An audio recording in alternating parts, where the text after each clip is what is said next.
وصل وسلم وبارك على نبينا محمد وعلى آله وأصحابه ومن سار بسنته إلى يوم القيامة. رب اشرح لي صدري ويسر لي أمري واحلل عقدة من لساني يفقهوا قولي. Ba'du, ma'asyiral muslimin, jamaah salat subuh yang dimuliakan Allah Subhanahu wa taala. Senantiasa kita bersyukur kepada Allah yang telah memberikan hidayah, taufik dan inayahnya kepada kita semua, dan mudah-mudahan Allah Subhanahu wa taala senantiasa menjaga iman dan takwa kita sampai kita nanti menghadap kepadanya. Amin ya rabbal alamin. Bapak Ibu sekalian, kita lanjutkan kajian kita di dalam kitab Al-Irsyad ila Shahihil I'tiqad, yaitu jalan lurus untuk memahami ila Shahihil I'tiqad,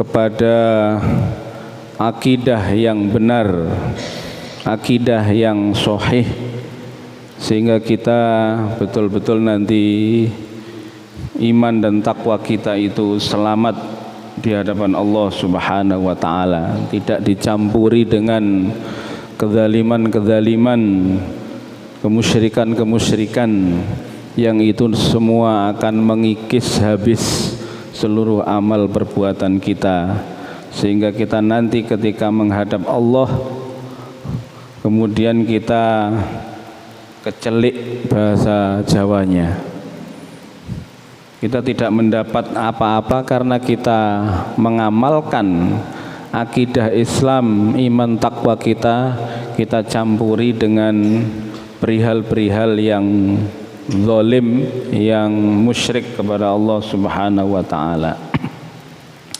Kita kemarin sampai kepada masih di bab tauhidur rububiyah,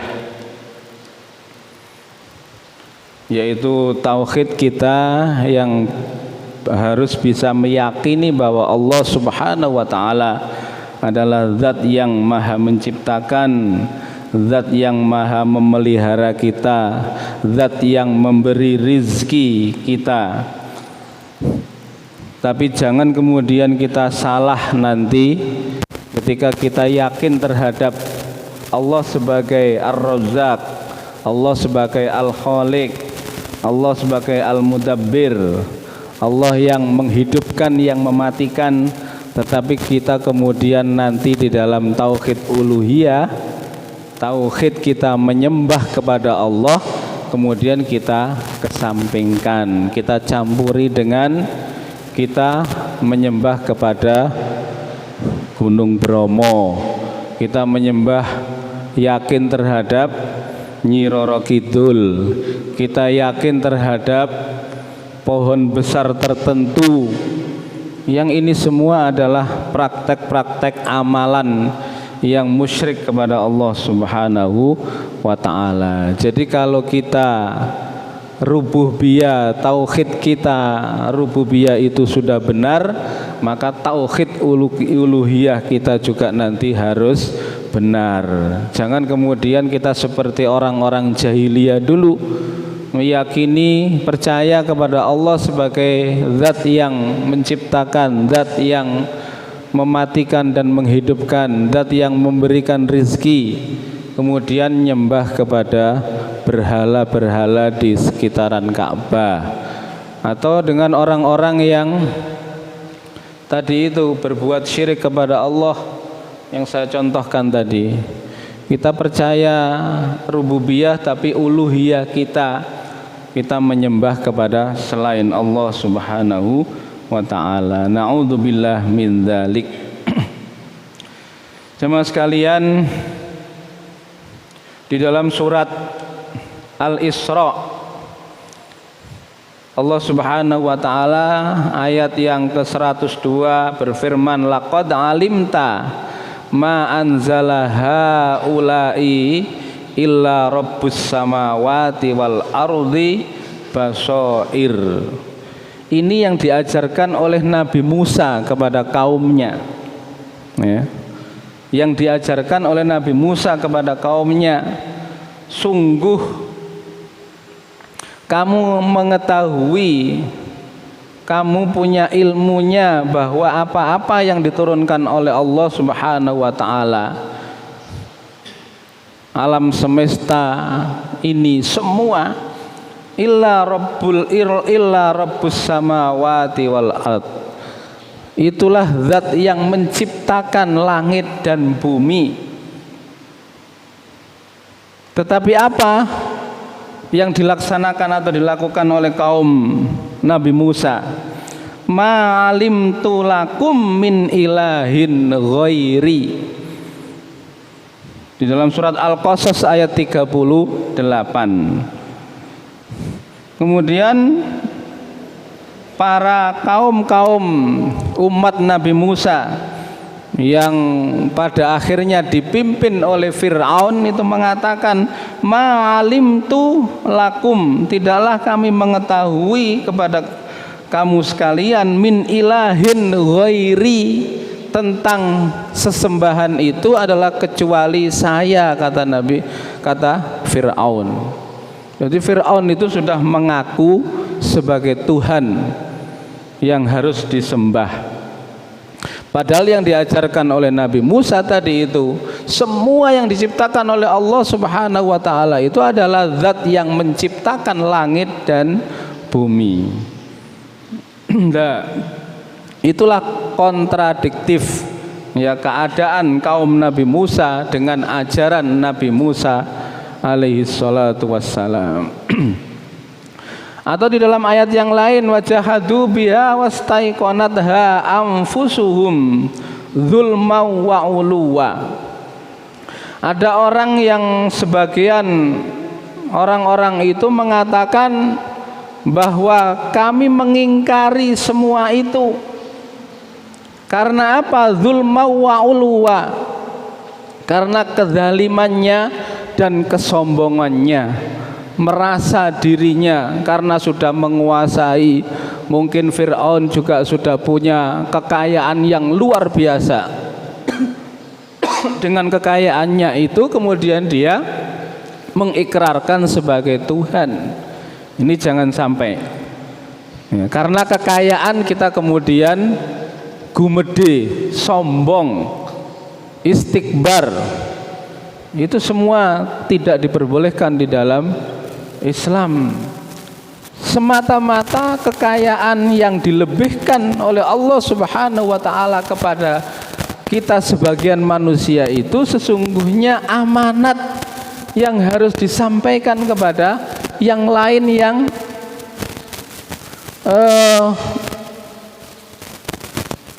yang perlu dibantu. Bukan untuk kemudian gagah-gagahan, bukan untuk kemudian sombong-sombongan, tidak. Karena kita tadi yakin kalau kita mengatakan bahwa semua yang memberikan rezeki itu adalah Allah Subhanahu wa taala, kita itu hanya dititipi. Apakah kita bisa amanah terhadap harta kekayaan yang dilebihkan Allah Subhanahu wa taala atau kita tidak bisa amanah? Jadi jemaah sekalian, jangan kemudian kita berbuat seperti kaum-kaum yang terdahulu yang dibinasakan oleh Allah Subhanahu wa taala. Fakaifa kana nakir atau fakaifa kana akibatul mufsidin. Bagaimana mereka dengan kesombongannya karena dilebihkan Allah tadi itu seperti sifat Fir'aun itu, kemudian mereka dibinasakan oleh Allah Subhanahu wa taala.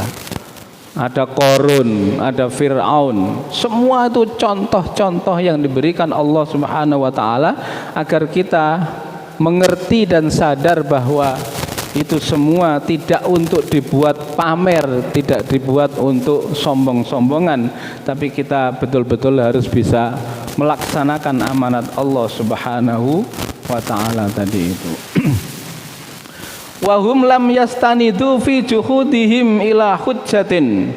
Mereka itu tidak bisa meletakkan, mengambil dalil yang betul-betul menjadi hujjah yang kuat, karena mestinya mereka kembalinya harus kepada Al-Quran dan Sunnah Rasulullah Sallallahu Alaihi Wasallam. Wa inna ma dzalika mukabiratun minhum. Sesungguhnya mereka itu kadang-kadang hanya untuk menunjukkan kesombongannya tadi itu. Kama qala ta'ala wa qalu ma hiya illa hayatunad dunya namutu wa nahya. Mereka menyimpulkan, punya keyakinan bahwa kehidupan dunia ini, mati dan hidup itu adalah hanya sebatas dunia saja, tidak ada alam akhirat, alam pertanggungjawaban. Mereka itu punya keyakinan bahwa kehidupan ini hanya batasnya di dunia ini, kalau sudah mati ya sudah, tidak ada urusan lain. Itu yang diyakini oleh kaum-kaum terdahulu, bahkan mungkin juga umat Muhammad ini juga ada yang meyakini seperti itu, bahwa kehidupan itu hanya kehidupan dunia saja, tidak ada kehidupan akhirat. Padahal yang diajarkan Al-Quran itu jelas, kehidupan ini tidak hanya dunia saja, dunia ini fana, sementara akan hancur semuanya, dan nanti kehidupan hakiki itu adalah kehidupan ketika kita di dalam kehidupan akhirat. Wa ma yuhlikuna illa dahr, dan tidaklah yang akan menghancurkan, membinasakan kami semua, kata kaum yang tidak meyakini alam akhirat tadi itu hanya masalah waktu saja. Jadi yang merusak, yang menghancurkan kita itu adalah hanya masa. Tidak punya keyakinan bahwa yang menghancurkan nanti itu adalah Allah Subhanahu wa Ta'ala, yang seperti sudah dijanjikan nanti pada saatnya yaumul qiyamah semuanya akan hancur seperti diceritakan di dalam surat Al-Zalzalah. Wa ma lahum bidzalika min ilmin. Nah, keyakinan seperti tadi itu tidak berdasarkan dengan ilmu yang benar. Ilmu yang salah itu. Inhum illa yadhunnun, katanya Al-Qur'an. Keyakinan bahwa dia meyakini kehidupan itu hanya sebatas kehidupan dunia itu hanya prasangka dzon mereka saja.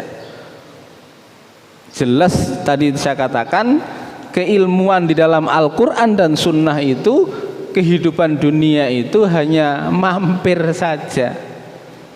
Kita berteduh sebentar di dalam hadis diceritakan itu. Jadi kita sebagai seorang musafir, kemudian kita karena lelah, kemudian kita beristirahat di bawah pohon sebentar untuk melepaskan lelah dan mungkin panasnya terik siang hari, kemudian nanti kita melanjutkan perjalanan atau musafir tadi itu. Itulah kehidupan dunia. Jadi ketika kita istirahat di bawah pohon itu saja, nanti perjalanan panjang kita itu masih akan betul-betul kita pertanggungjawabkan, akan kita temui bersama-sama. Jadi jemaah sekalian, fahum lam yungkiru an ilmi dalihim ala ingkarihi wala sam'a wala akla wala fitrah. Maka sesungguhnya mereka secara hati kecilnya tidak mengingkari min ilmi dalihim, dari ilmu tentang dalil-dalil yang kuat yang sudah diceritakan oleh Al-Quran dan Sunnah Rasulullah Sallallahu Alaihi Wasallam, kecuali dia mengingkarinya, wala sam'a wala akla wala fitrah, tidak mau memperhatikan, tidak mau melihat secara jeli apa yang difirmankan oleh Al-Quran dan Sunnah Rasulullah Sallallahu Alaihi Wasallam, wala akla, dan tidak betul-betul disadari, difikirkan yang sejati, wala fitrah, dan itu menyalahi fitrah kita yang diciptakan Allah Subhanahu wa ta'ala.